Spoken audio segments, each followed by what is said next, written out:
नमस्कार दोस्तों, स्वागत है आपका एक बार फिर से हमारी चैनल सनातन धर्म ज्ञान पर, जहां मैं आपको सनातन धर्म से जुड़ी बहुत ही अद्भुत तथा ज्ञानवर्धक कहानियां सुनाती हूं।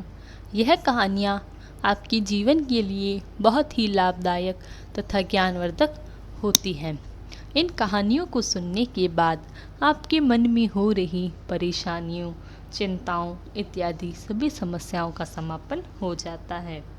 आज मैं आपको श्री नीम करोली महाराज जी के चमत्कारों की ऐसी ही एक अद्भुत कहानी सुनाऊंगी। जब महाराज जी ने अपने जीवन काल के दौरान अपने अनन्य भक्तों को दर्शन दिए तथा उनके जीवन को सरल तथा सफल बना दिया। तो चलिए शुरू करते हैं।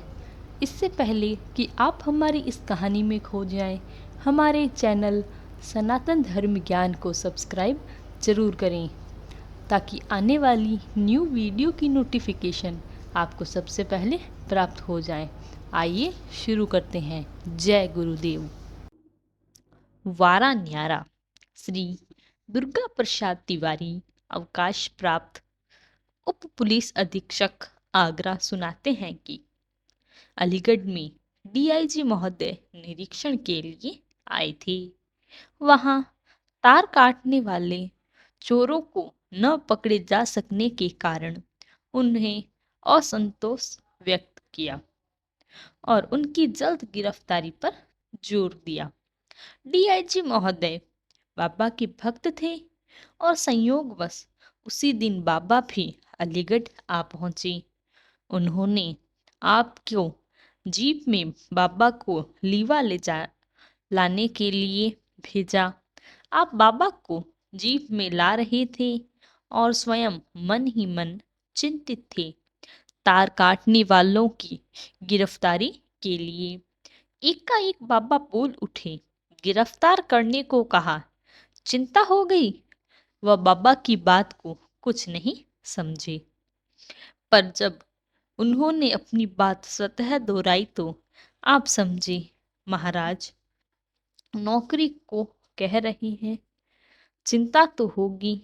आप बोले, चिंता मत करो, 3 दिन में वारा न्यारा। फिर दोहराने लगे, 3 दिन में वारा न्यारा। दूसरे ही दिन हेड कांस्टेबल और 2 सिपाहियों ने आपको जगाया। उनके साथ 3 तार काटने वाले चोर थे और 1.5 मन तार उनके पास से बरामद हुई। इससे अन्य तार काटने वालों का भी पता चला और तीसरे दिन चोरी की तार खरीदने वाला भी पकड़ा गया। इस प्रकार 3 दिन में वारा न्यारा हो ही गया, क्योंकि यह तो महाराज जी की वाणी थी और महाराज जी के कहे शब्द अर्थात एक पत्थर पर लकीर के समान थे। महाराज जी ने कहा 3 दिन में वारा न्यारा, तो दुर्गा प्रसाद जी का वारा न्यारा हो गया। इसी प्रकार महाराज जी हमारे ऊपर भी अपनी कृपा बनाए, हमारे जीवन में जो भी दुख हैं, संकट हैं, उन्हें जरूर हरे और हमारे जीवन को सफल बनाए।